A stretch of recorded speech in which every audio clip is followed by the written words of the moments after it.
Okay, this is one of the best preps you can do, creating a sanctuary. Think of this, if you're able to get your sleep environment prepared so that you can maximize the efficiency of that rapid eye movement state of sleep. So let's get it ready. First off, get an air purifier or open up the windows because you can get outside air in. That's going to be fantastic. Also, look at essential oils. Get an essential oil diffuser.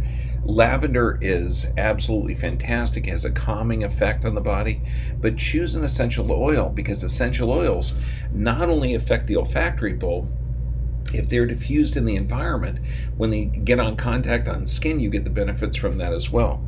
Make sure that it's super, super dark, because if you can see your hand in front of your face, when you complete that rapid eye movement cycle, your eyes are literally going to open up. So get a sleep mask or get super dark curtains.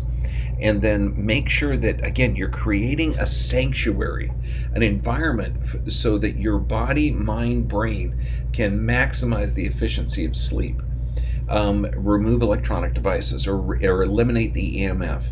And this is simple by just getting one of those timer plugs into the wall, and it goes off when you go to sleep and it turns on when you wake up. So that's going to reduce the electromagnetic frequency, and that can negatively affect mitochondrial production, which is the powerhouses of the cells.